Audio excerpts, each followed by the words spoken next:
you're supposed to read the topic that I gave, which was about this, no? So, kaning functions, no?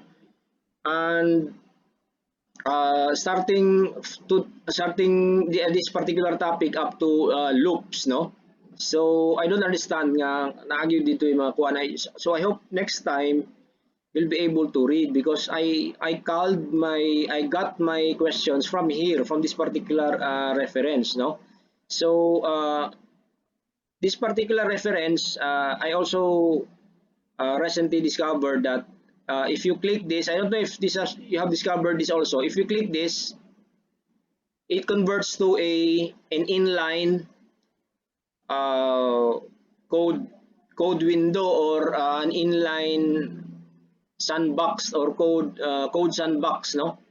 Which means that you can run this particular code if you click, and you run it by this control enter or click this run code, no? And the output is directly below the code, so you can test it. Okay, so that's it, no? um, all the code samples, for example this, you can also run by control enter, and the output is beside that, and you can manipulate this console log math, change this for example to min. Okay, and run control enter, so the output will be the minimum of the numbers between the parentheses math.min to 4. Okay, so I have discussed this, the return values, no? I have illustrated this. You can use the return values of math.min, for example. In fact, you can add the return values. If a function returns a value, then that value can be manipulated. You can use that value itself, no? For example, this particular snippet of code here, it says console log, or ipagawas nimo sa console, ipalabas mo sa console yung output nito, which is math min, or the minimum of the numbers in this parenthesis, plus 100. So the output is 100 plus the minimum of this, which is 2. So it becomes 102. And to confirm that, you click this, then control enter for it to run, and the answer is 102. Okay, so again, remember that you call on the name of the function. This is also the name of the function, that console log. So you call that function, then send the needed parameters or arguments nga imong i-send for it to know what to do, so that the function will know what to do. So to recap, a function is nothing but a program wrapped in a value. No, we've covered that one. So this is a function, kini. This is also a particular function. So how would you verify that are functions? Well, you do console log, then type of console.log.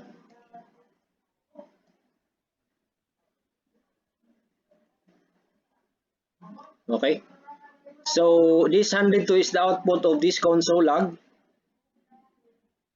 102, while this is the output of this type, no? Type of, what is the type of this particular, what is this data type?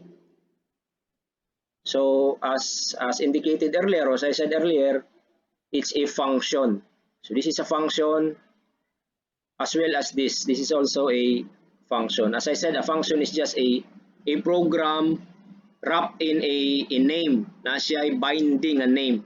So program na siya, it's a out of the box custom built program for us, but we can also build our own functions. Later on the next chapters, we'll try to build our own functions. Okay, so now we go to control flow.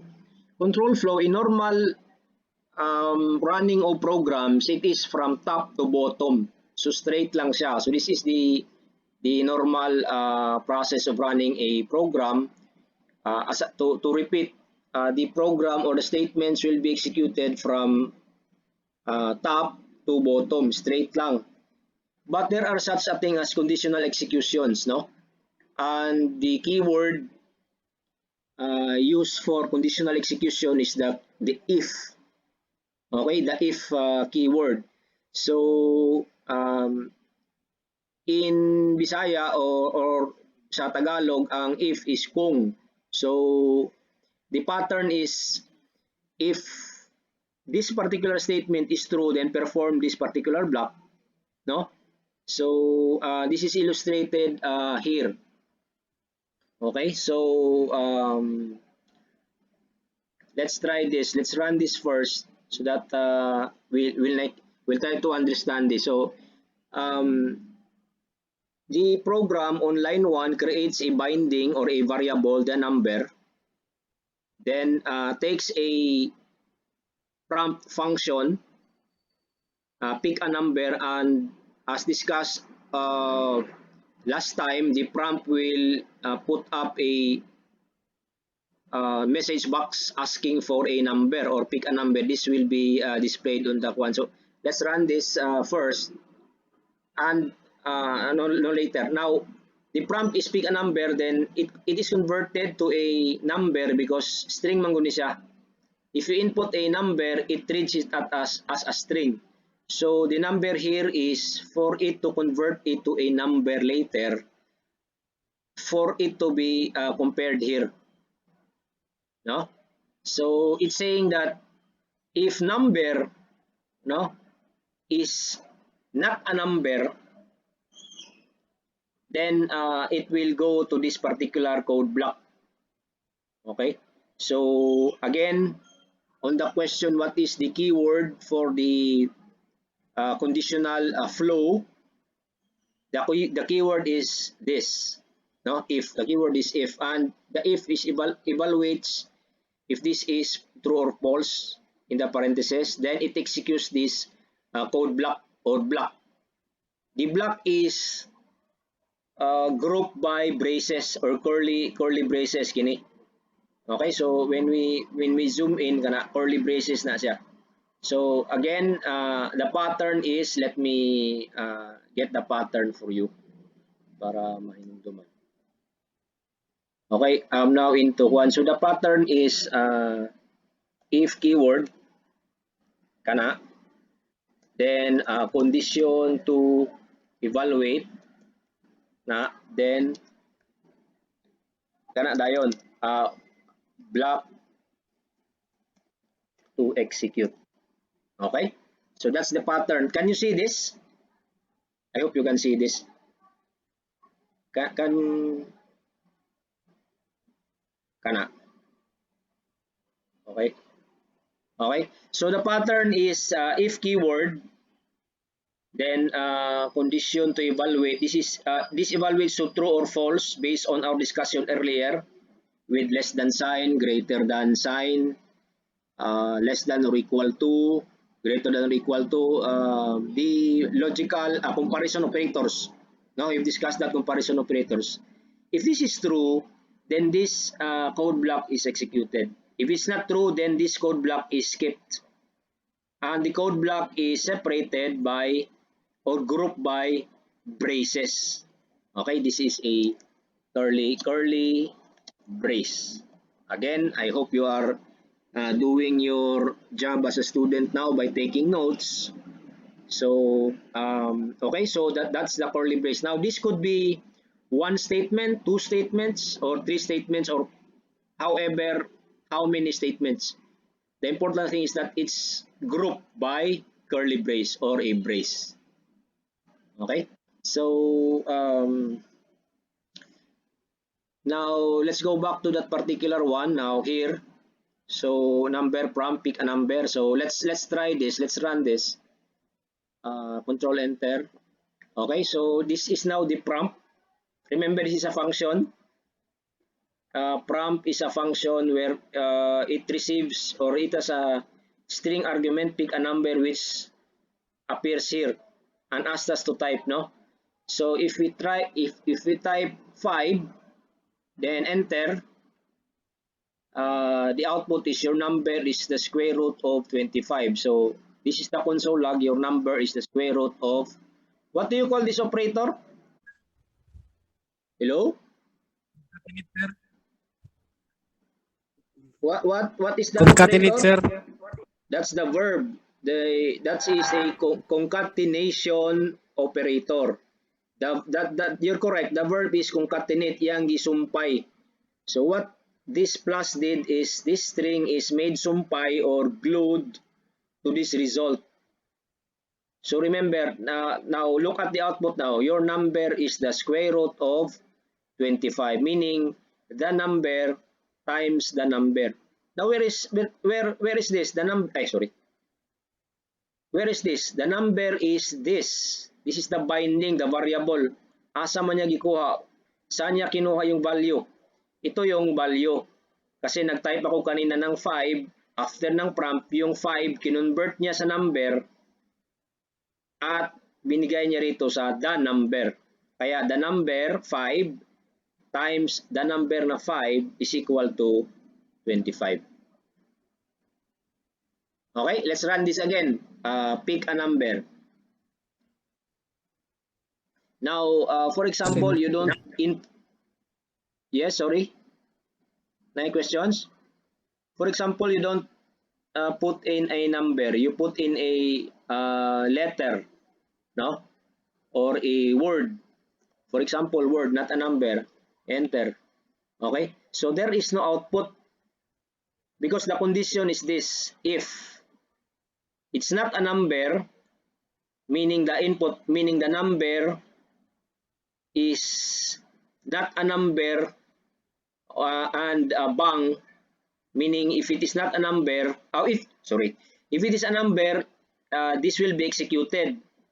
Now since the input ka o kuan, not a number, then this will not execute.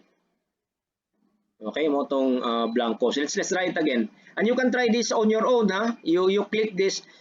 Anyone confirm that this runs on the phone? Istingin ko no sa phone, be?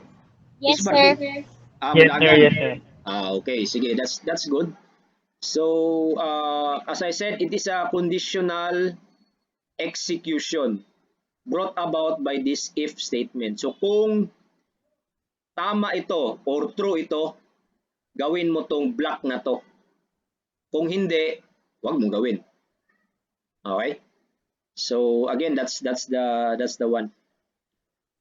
Now,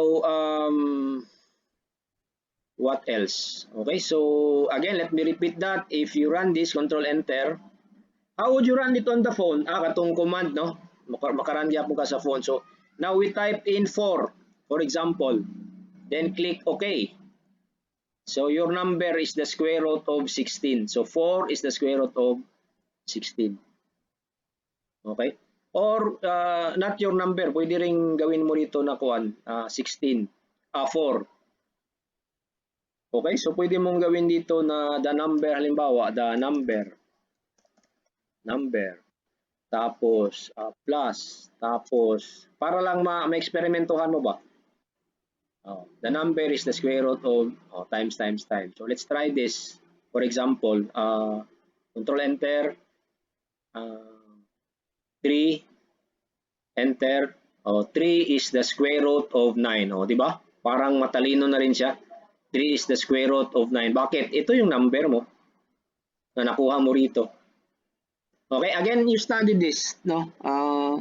Internalize this. You understand how it's done so that you can, because again, programming is not just memorization. It's not memorization. It's logic. No? And you need to understand things. Why is it so? Now,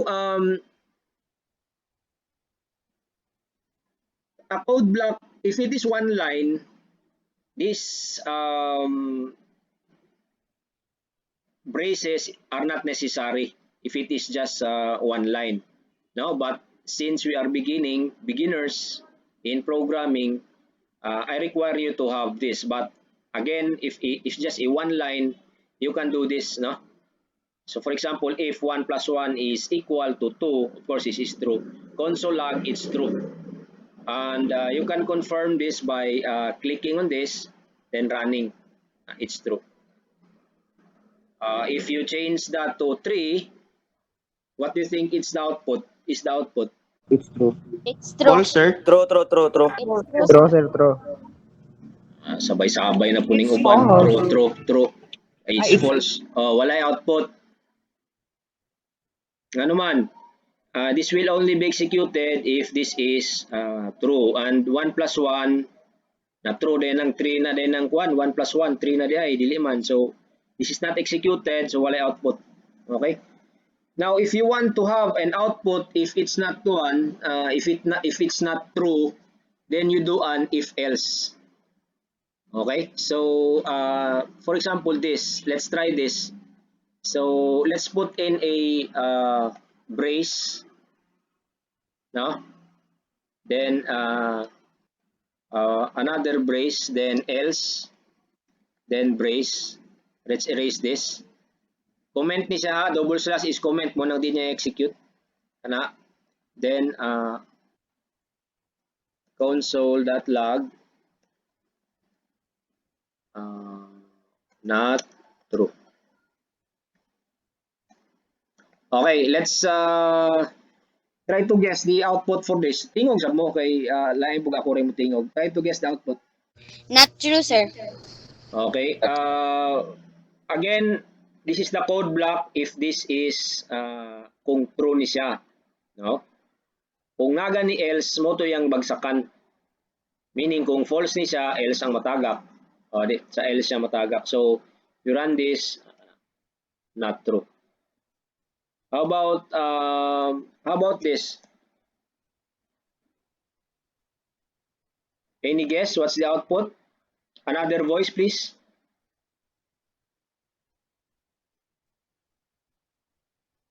Let me call on Kuan. True, true. true yata.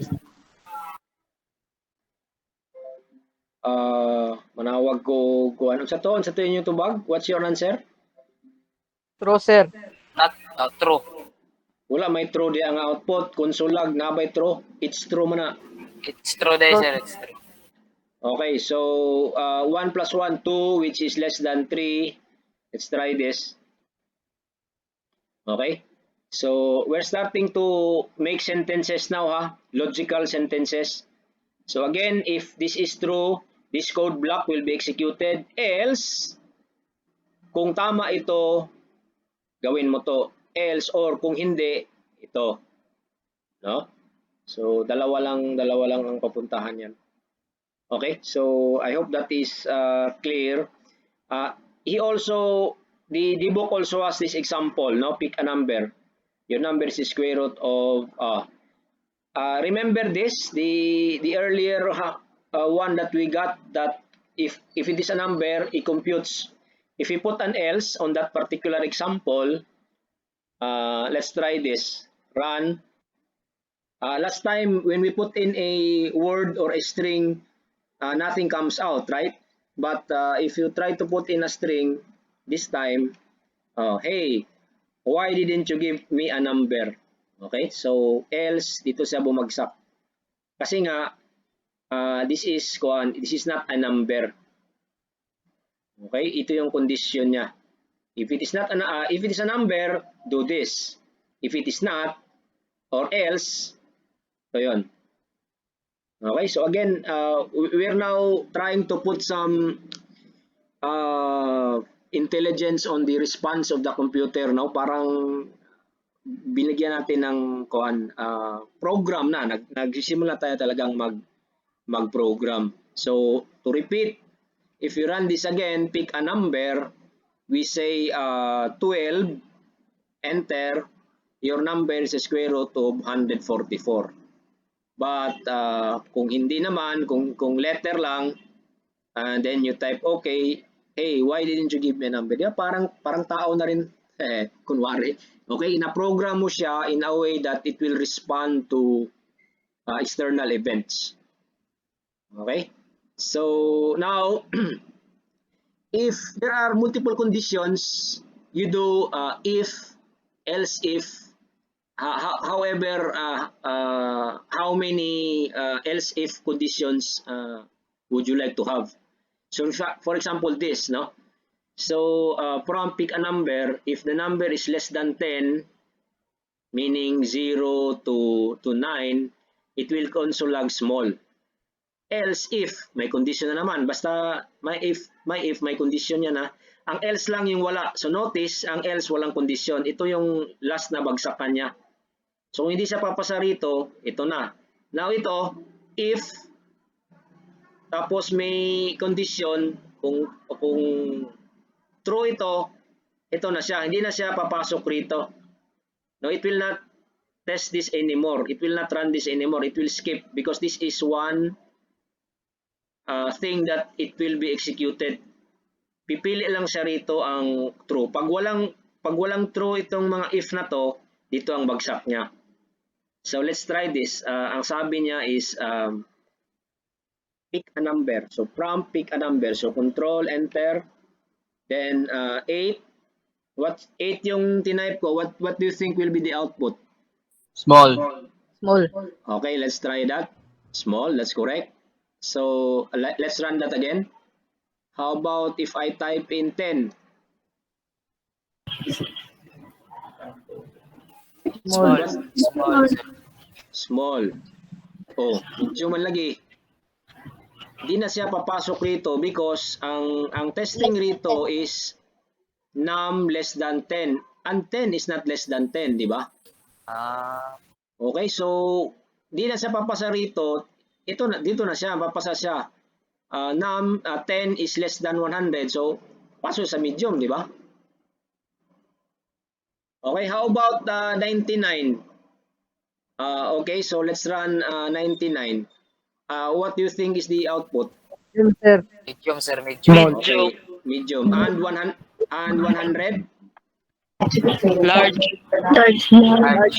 Okay, large because num or the number is not less than 100. 100 is not less than 100. So again, these are conditional loops. So if you get this illustration, if there are no conditions, straight lang from top to bottom.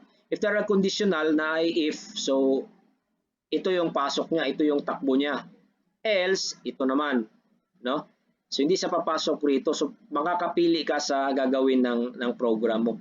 Now for multiple if, the illustration is this, or the schema is this kana. So if this is true, skip niya ang lahat na itong evaluation. Else, may evaluation na naman dito. Kung totoo, dito na naman. Kung wala, dito. So I hope you understand this schema or flow of the direction of your program. Okay? So any questions? Those are the conditional execution. Okay? So nakatopic na siya diri, and again, please take time to read because this is the only chance that you will understand. You read it again, listen to my lecture, you run the code on your own and read it again. No? So the first time you read it, it will be hazy, malabo, pero the second time with practice, i-edit mo to, no? So magagaan din yan at lilinaw din. Okay? Lilinaw din. So remember, if this is a series of if else and else statements, isa lang yung papasukin niya. Kung pumasok na siya sa isa, meaning magka-true na to, di na siya mag-evaluate rito. Pipili lang siya. Kung may lulusot rito, dito na siya. Di na siya mag-evaluate dito.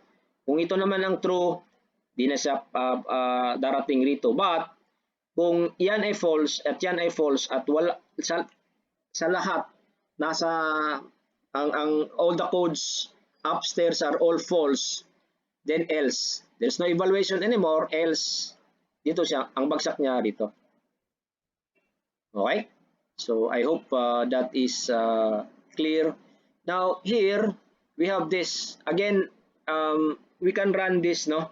This is a list of 0 to 12, even 0 to 12 numbers. So you run this and you have that. no? Now, of course, if okay lang if you have this, but what if you're asked to print 0 to 1,000, no? So, masisira yung keyboard mo at saka yung kamay mo, magkakarayuma dahil sa dami. Now, a program is supposed to help people na gagaan yung trabaho niya, and we do that if there is a repetition of commands or statements.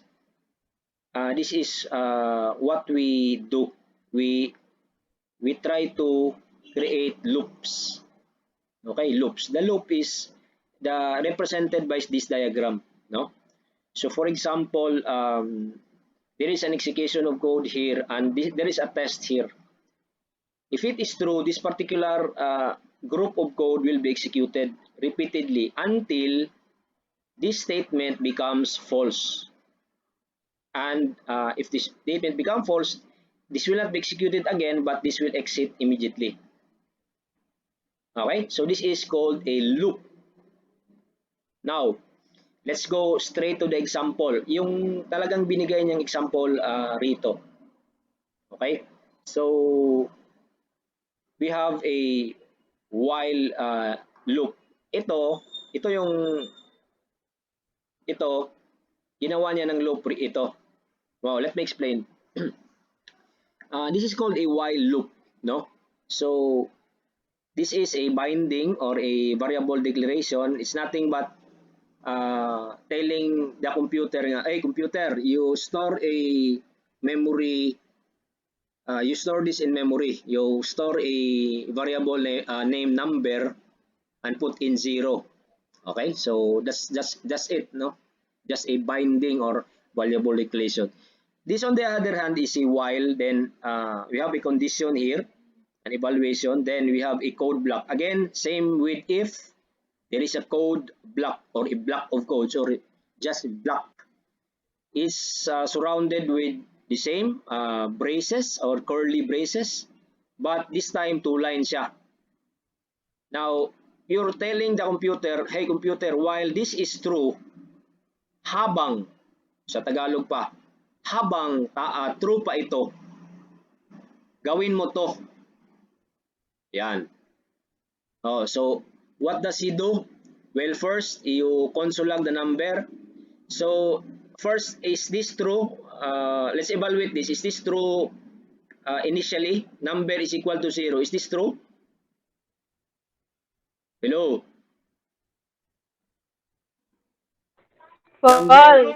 Yes, yes, Yes, sir. Yes, sir. yes, sir. Okay, so 0 is less than 12. So that is true. While again, if that is true, then execute this block. Okay, so let's execute that block. Now, the first is console log number. So what is the number? 0. So print 0. Then after printing 0, it now says number plus 2, then assign it to number or increase the number by 2. Again, we have done this with your assignment operator. Remember the assignment operator that we discussed? So this is ito na yung application. This is the application of what we discussed on the first chapter. So what is saying is that 0, the old value of the number, ito, 0 ito, plus 2, 0 plus 2 is this becomes 2, assign it to number now. So this new number will become 2. Why? Because of this number plus 2 and assign it to the new number. So number now is 2. Now, what it does if it receives this is evaluate this again. So 2 this will become 2 now. This will be 2. But it is still less than 12. So it's still true. And if it is true, you evaluate this, you run this code block again. And what does this do? Console log number, which is now 2, because na-add na nato earlier. So yan, ang print niya 2. Then this is executed. So ito is 2 na. The number now is 2 plus 2. This becomes 4 and assign it to number 4. 4 now is the new number. but it's still less than 12. So again, this will execute, and so on until it reaches 12. If it is now 12, 12 is less than 12, so makaka-print pa rin siya ng 12. But 12 plus 2 now becomes 14, and 14 is not less than or equal to 12. So therefore, this code block will not be executed anymore when it reaches 14. It stops. And when you run that, true enough, so same output with this, but this time, medyo kuha na, yung programmer na talaga na solusyon, hindi yung, this is the secretary solution, no, i-type lang hanggang 1,000, so dagdag na naman siya rito, for example, ito, dagdag na naman siya ng kuhan. Ikaw, kung gusto mong maging ganito, okay lang din ako, kung gusto mong, yan, tapos, ito na naman, dagdag siya ng 16, di ba, at yan, gawin niyang 18, no? And when you run this, of course, meron din. But with a program, ito lang, 18. Run. O yan, di ba?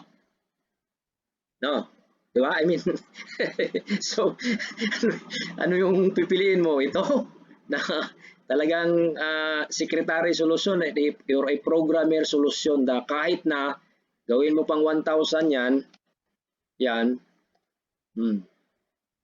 di ba? Hanggang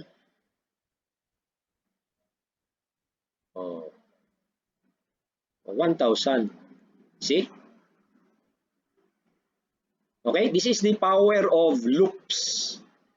So what we have discussed is the while loop. Any question? We're recording, so I'll not entertain questions anymore, no? So let's just move on. If this is recorded, good, then you can review it later. I will consolidate the questions later, no? So this is the while loop. We also have a, well, let's return this to 18 game or 10. Yan, 0 to 10. Okay, we also have a, this is an example of raising 2 to the 10 power, 2 to the 10, no? So we are building now true programs, no? 2 to the 10 using a loop. So 2 times 2 times 2, 10 times. So this is what he did. The code, the program does. No, result, put in 1 initially, then multiply it by 2 each time. Then counter is up to 10. So 2 to the 10 is the last is the result. The result is not printed, but the final result will be printed, the 2 to the 10. Okay, as I said, you study this, and if you have questions, you raise it to me. The condition is this, and if it is true, this is the code block. Okay. The other loop that is discussed here is the very similar to while, but this time a do while. The only difference is that the do while structure or control structure is executed once. No, it is not evaluated. The evaluation is at the end. No, at the end of the line. Okay, so we are saying let your name. No values yet, then do execute this, which asks for your name. Then while not your name, it prompts you again for who you are until you type in a non-blank name. Okay, so let's try running this. So who are you? If you enter blank, it keeps asking you who are you. But if you put in a value, Jose, then it outputs your name. Okay, so again, do, then execute it once, then evaluate the result of this. So bali siya, instead of the condition evaluated first, this condition is evaluated last. So the difference is that the do while loop is executed at least once. Okay, executed at least once. So note that let me get back to this. No, so if we start with 11 here, okay, if we start with 11, what do you think is the the result of this? Can anyone venture a guess? What's the result?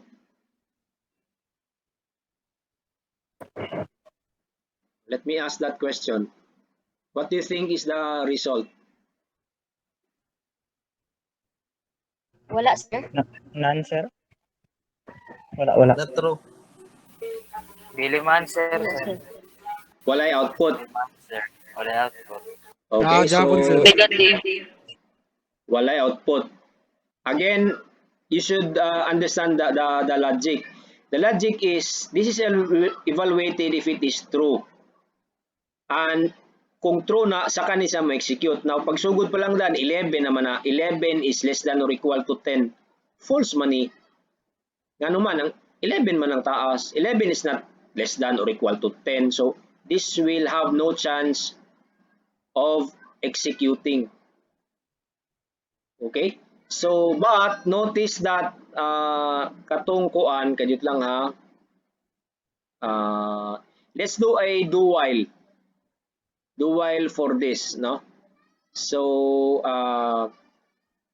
this, I'll comment this out. No, by commenting out double slash, it will not be executed if it's commented out, no? Tanawa ha kung kapsabot sa inyo sa unsay diferensya sa kuan sa do while. So let's do a do dot then console log number. Okay, so important thing to indent, no?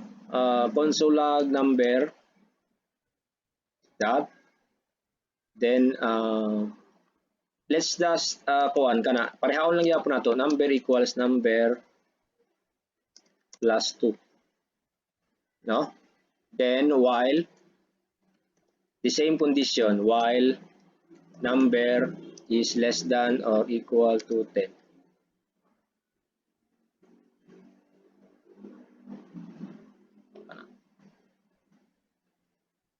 Okay, so again, you don't mind this because these are commented out, meaning naka-comment na siya, it will not run.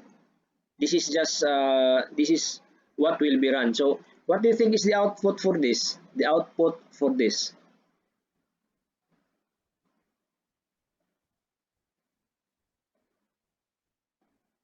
Any volunteer? Ako, sir. Okay. Syntax sige, error na, sir. Syntax error? Atong tanawon ha. 13. Diara ang output to 11.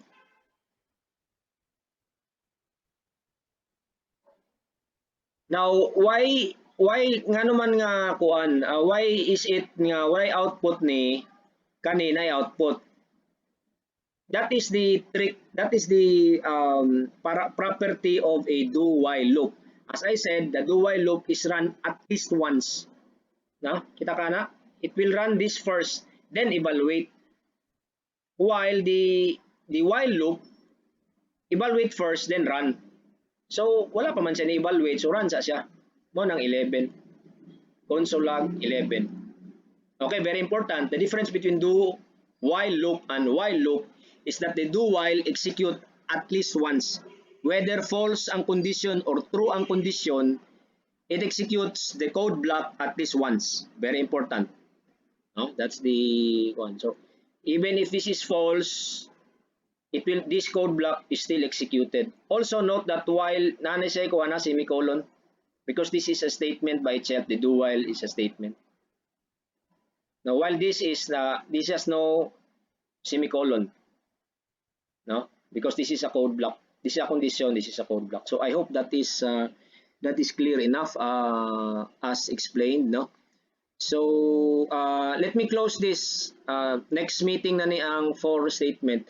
Let me close this by indenting or the topic of indentation. Very important that you indent codes. So notice that this particular code, this if is paired with this particular curly brace. Ang iyang code block baka na. While this particular if is paired with this particular curly brace. So dapat naka-indent na siya. When you write code, it should be indented. Naka-indent. Importante ni, and if you have if you have been to my classroom, and when I write code, naka-indent po na siya gyud. Indent meaning naka-space ba? Unya sayon ramang indentation ani because when we do if statement, for example, if 1 less than greater than 2, for example, butang yung nag-space para dili makalibat. Curly brace, enter. It's pre-indented. When you enter, it's already pre-indented. So when you type, kita ka na, it has already space. Then you close. Oh, di ba? So it's not too. I don't know what's your experience with a cell phone, but with a keyboard, it's pre-indented also. Okay, so I'll need to end this. I'll end this and close this recording. No, it's too